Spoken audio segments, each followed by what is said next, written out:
दोस्तों, क्या आप मेरे फेल्योर से सीखना चाहते हैं? क्या आप ये जानना चाहते हैं कि मैंने मेरे वर्किंग करियर में एज वेल एज मेरे बिजनेस में ऐसे कौन से फेल्योर फेस किए जिसने मुझे अपने आप को डेवलप करने में मदद की? अगर आपके माइंड में इसका आंसर हाँ है, तो ये वीडियो आपके लिए है।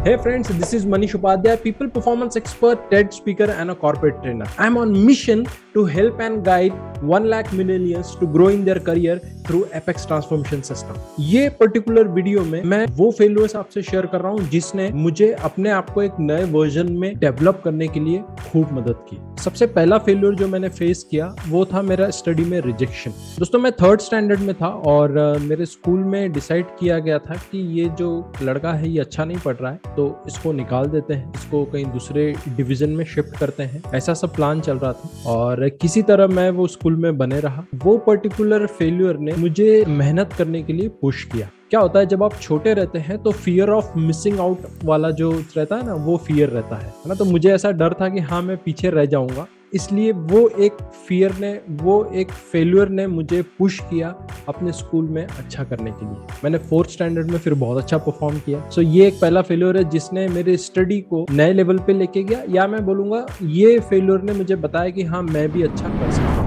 दूसरा फेल्यूर, दोस्तों, मैं बोलने में हकलाता था। मुझे स्टैमरिंग का चैलेंज था जब मैं छोटा था और ये स्टैमरिंग के कारण मैं लोगों से खुल के मिल नहीं पाता था, न बात कर पाता था। और ये स्पीकिंग के चैलेंज के कारण मुझे बोलने में बड़ा इंटरेस्ट आने लगा। बोलना मेरे लिए एक लाइफ का हाईएस्ट पर्पस हो गया। यानी मुझे ऐसा महसूस होता था कि अगर मैं बोल लूंगा तो मैं लाइफ की सब चीज अचीव कर लूंगा। और ये पर्टिकुलर फेल्यूर ने, ये पर्टिकुलर एक रिजेक्शन ने, जहां पे मैं बोल नहीं पाता था, एक इन्फीरियरिटी कॉम्प्लेक्स था मुझे, और जिसके चलते मैंने अपने बोलने की स्किल्स पे खूब मेहनत की। आज भी मैं ट्रेनिंग में बोलता हूँ कि अगर मैं स्टटर नहीं होता तो मैं ट्रेनर नहीं होता। सो ये दूसरा फेल्यूर है जिसने मुझे मेरा नया वर्जन बनाने के लिए, नया वर्जन ढूंढने के लिए मदद की। फेल्यूर नंबर 3, मैं जब ग्रेजुएशन में था तो मैंने स्टेट लेवल पे पेपर प्रेजेंट किया। मैं कॉलेज लेवल पे बहुत अच्छा कर रहा था, प्रेजेंटेशन मैंने बहुत अच्छा दिया, लेकिन जैसे ही मैं स्टेट लेवल पे गया मेरा परफॉर्मेंस उतना अच्छा नहीं रहा। मैं जाके सिर्फ बोल रहे थे ना, बड़बड़ करके आ गए, बोल के आ गए, वो टॉपिक के बारे में जस्ट बोल के आ गए।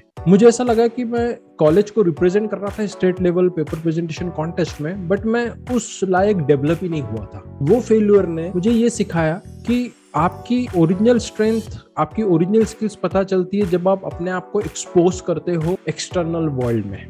आप अपने आप को चैलेंज करते हो कि आप कैसे हो, कैसे परफॉर्म करते हो नए नए मार्केट में, नए नए कंपटीशन में। आप जब अपने आप को झोंकते हो, ले जाते हो, तब जाके आपको आपकी ओरिजिनल वर्थ, आपकी ओरिजिनल वैल्यू, ओरिजिनल आपका जो स्किल सेट है वो आपको पता चलता है। सो वो state level paper presentation contest के बाद मुझे आने के बाद ऐसा लगा कि यार मुझे बहुत सारी चीजों पे काम करना है।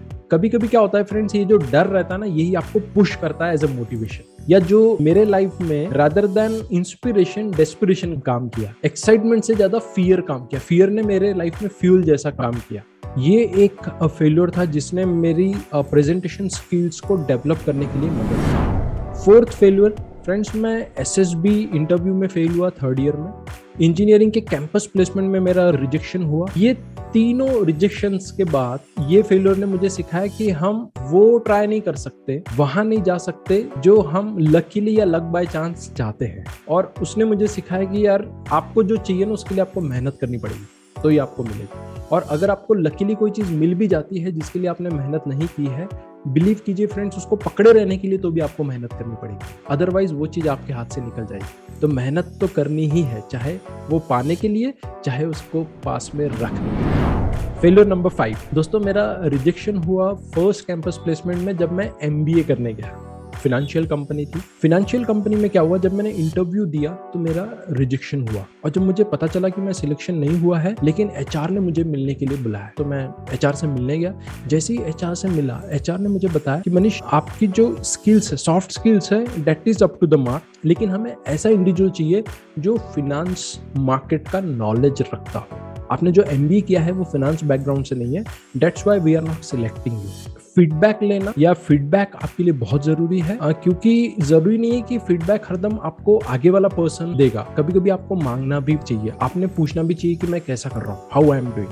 मोस्टली प्रोफेशनल जब इंटरव्यू देते हैं, रिजेक्ट हो जाते हैं, तो very few people ask the HR people that what is the reason why they got rejected. जरूरी नहीं कि हर बार आपने खराब किया है इसलिए रिजेक्शन हुआ है, हो सकता है कोई चीज है जो लैकिंग है और शायद वो एचआर आपको बता सकते हैं। ये चीज मुझे वो पर्टिकुलर कैंपस प्लेसमेंट में पता चली। मैं ये अवेयरनेस के कारण मैं मेरे दूसरे जॉब के लिए अच्छे से प्रिपेयर कर रहा हूँ। फेलियर नंबर 6 दोस्तों, मैंने जब फर्स्ट जॉब ज्वाइन किया सेल्स प्रोफाइल पे, रिलेशनशिप मैनेजर के प्रोफाइल पे, मैं पहले 2 महीने तक मेरा परफॉर्मेंस 0 था। मुझे वो रिजल्ट्स ही नहीं मिल रहे थे जो मेरा ऑर्गेनाइजेशन मुझसे डिमांड कर रहा था, और ऐसी नौबत आ गई थी कि I was planning to resign from a job. कुछ समय बाद ऑटोमेटिकली, जैसे रहता है ना, आप एफर्ट्स डालते हो, मेहनत करते हो तो रिजल्ट आते हैं।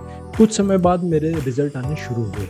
वो फेलियर ने, पहले 2 ढाई महीने 3 महीने के परफॉर्मेंस के फेलियर ने मुझे सिखाया, नंबर 1, अच्छी चीजें होने के लिए समय लगता है, इट टेक्स टाइम। वैसे ही आप लाइफ में कुछ पर्टिकुलर चीज को अचीव करना चाहते हो, it's a process, you can not achieve overnight. ये एक चीज थी। सेकंड, मुझे इसी पर्टिकुलर एक्सपीरियंस से ये सीखने मिला, आप अगर वर्किंग हो और आपका performance up to the mark नहीं है, लेकिन आप मेहनत कर रहे हो और आपके सीनियर्स को पता है कि आप जी जान लगा रहे हो, आपका एटीट्यूड है काम करने का, then there are a lot of chances that you will not be terminated, क्योंकि your bosses knows that this person is not performing but he's taking efforts, he's a passionate performer, he's taking efforts but he's not getting results। जो मेहनत कर रहा है results नहीं मिल रहे, उसके लिए 100 तरीके हैं, लेकिन जो मेहनत नहीं करना चाहता उसको हम कुछ नहीं कर सकते। तो यहाँ पे मुझे ये चीज सीखने मिली कि आपका एटीट्यूड बहुत मैटर करता है टुवर्ड्स योर वर्क, और ये आपको ऑर्गेनाइजेशन में ग्रो करने के लिए काफी हेल्प करता है। फेलियर नंबर 7 फ्रेंड्स, मैं HDFC बैंक को जब ट्रेनिंग प्रोफाइल में शिफ्ट कर रहा था, मैं काफी कंपनीज में इंटरव्यू दे रहा था, और एक कंपनी में मुझे इंटरव्यू के लिए कॉल आया। वो कंपनी का नाम है मैक्स न्यूयॉर्क लाइफ। मैंने अप्लाई किया था ट्रेनर के लिए and they invited me for an interview. Interview में मुझे वो बोलने लगे कि we are planning to recruit for you as a something channel manager या समथिंग, कुछ सेल्स से रिलेटेड प्रोफाइल था। मैं उनको उस समय मना नहीं कर पाया। मैंने हालांकि वो जॉब ज्वाइन भी नहीं किया, बट मैंने हाँ भी नहीं बोला, मैंने ना भी नहीं बोला और मैंने हाँ भी नहीं बोला, मैंने सिर्फ सुना। और जब मैं बाहर आया इंटरव्यू देके, तो मुझे ऐसा लगा कि यार ये तो मेरा इंटरेस्ट है ही नहीं, मैं तो ये करना ही नहीं चाहता हूँ, क्योंकि ऑलरेडी मैं सेल्स में मैं स्पेंड कर चुका हूँ कुछ साल, और अब मैं ट्रेनिंग में मैं प्रोफाइल शिफ्ट करना चाहता था। सो मैंने उनको फर्स्ट अटेम्प्ट में ही क्यों मना नहीं किया, क्योंकि उनकी आस बन जाती है कि हाँ कैंडिडेट का इंटरव्यू लिया है तो शायद उसका सिलेक्शन होगा तो अपने काम आएगा या ग्रोथ करेंगे, जो भी है। उस दिन मुझे ऐसा लगा कि शायद मैंने नहीं बोलना सीखना चाहिए। I should not be very soft when we are dealing in professionally. मुझे ऐसा लगा कि शायद उनको बुरा तो ना लगेगा। सो यहाँ पे मुझे ऐसा लगता है कि जब आप करियर ग्रोथ कर रहे हो, करियर बना रहे हो, तो at that time you have to be very clear what you want. और ये चीज मुझे, ये पर्टिकुलर मेरे फेलियर से मुझे सीखनी है। फेलियर नंबर 8 दोस्तों, मैं ट्रेनिंग प्रोफाइल ज्वाइन कर चुका था एक कंपनी में, एक रेप्यूटेड फर्म में। 6 महीने बाद मेरा अप्राइजल हुआ और मैंने खूब मेहनत की थी। मुझे ऐसा महसूस हो रहा था कि मैंने खूब मेहनत की, और मैंने वाकई में खूब मेहनत की थी कि मुझे अच्छी हाइक मिले, प्रमोशन मिले, जो भी मेरे दिमाग में था। मेरा अप्राइजल हुआ, और अप्राइजल में जब मेरे सीनियर मोस्ट बॉस ने कुछ पैरामीटर्स रखे और हमें फील करने बोला गया कि आपने कितना काम किया है ये पर्टिकुलर एरियाज में, डोमेन में, तो मुझे पता चला कि वो जो 10 पैरामीटर थे उसमें मैं 1 या 2 पैरामीटर में एकदम टॉप पे था, अच्छा कर रहा था। 8 पैरामीटर में I was not doing very good. उसका रीजन ये था कि मुझे वो पैरामीटर पता ही नहीं थे कि वो चीज प्रमोशन के लिए या अप्राइजल के लिए जरूरी है। अब आपको लग रहा होगा कि ये क्या बात कर रहे हो, you are working as a trainer and you don't know. I was working on one location where my boss was sitting on other location, and my boss was assuming that I know everything, and I was in that assumption that I know everything. मैं boss से भी पूछ नहीं रहा था कि exactly promotion के लिए, अप्राइजल के लिए क्या चीज लगेगी मुझसे। मैं तो खूब सारे सेमिनार ले रहा था, खूब सारी ट्रेनिंग, बहुत मेहनत कर रहा था। I was doing lots of work, but I was not doing the right work. ये फेलियर ने मुझे सिखाया कि मनीष, अगर आपको प्रमोशन चाहिए, अगर आपको अप्राइजल अच्छा करना है, तो सबसे पहले पता करो कि किस बेस पे आपका अप्राइजल होगा, कौन से पॉइंट्स, कौन से पैरामीटर्स चेक किए जाएंगे अप्राइजल्स के लिए, प्रमोशंस के लिए, क्योंकि सिर्फ मेहनत करने से कुछ नहीं होगा। Number 1। Number 2, never ever assume anything. What I want to say here friends, कि जब आप क्लियरली आप पूछ लेते हो, क्लियरली आप जान लेते हो, then it become very easy for you to grow, to understand where you want to reach. This is what mistake I did and that's why I learned from it. अब यहाँ पे एक चीज आपको फिर से मेरे पुराने पॉइंट से ऐड कर रहा हूँ दोस्तों, मेरा काम करने का एटीट्यूड था। मैंने काम बहुत किया था, ये मेरे बॉस को पता चल गया था, मेरे सीनियर बॉस को पता चल गया था। नहीं, बंदा गलत नहीं है, हालांकि रास्ता उसका गलत हो रहा है, इसलिए मुझे रेटिंग अच्छी मिल गई, इसलिए मुझे अच्छा हाइक मिला। मेरे ही अप्राइजल मीटिंग्स में ऐसे लोग थे जिन्होंने काम सही किया था, लेकिन जब उनके बारे में रिसर्च किया गया, जाके उनके लोकेशंस पे या कहीं से फीडबैक लिया गया, पता चला कि they were not doing up to the mark. कहीं तो भी गड़बड़ करके वो चीजें उन्होंने क्रिएट की थी, जिसके चलते उनको रेटिंग नहीं मिली। Organization want those people who are taking real genuine honest efforts. ये चीज मुझे वहां सीखने मिली। फेलियर नंबर 9, एक इंस्टीट्यूशन में मैंने अप्लाई किया था और वहां मैं डायरेक्टली चले गया, क्योंकि मुझे ऐसा महसूस हो रहा था कि मुझे कॉर्पोरेट एक्सपीरियंस है तो कोई भी एजुकेशनल इंस्टीट्यूट मुझे ले लेगा। और जब मैं गया इंटरव्यू देने तो उन्होंने जो क्वेश्चन पूछे वो मुझे नहीं आ रहे थे। They were asking question related to management, MBA, and I was unable to answer those questions. और इसके कारण मुझे पता चला कि over confidence kills your growth। उस दिन मुझे पता चला कोई भी छोटा सा ट्रेनिंग हो या बड़ा सा इंटरव्यू हो, छोटा सा टॉक हो या बड़ा सा प्रेजेंटेशन हो, आपको फुल्ली प्रिपेयर करना है। ये फेलियर से, ये मिस्टेक से मुझे ये पता चला कि हाँ यार मनीष, ओवर कॉन्फिडेंस में कभी नहीं जाना है। 10th फेलियर ट्रेंड शेयर कर रहा हूँ, जब मैंने मेरा बिजनेस स्टार्ट किया।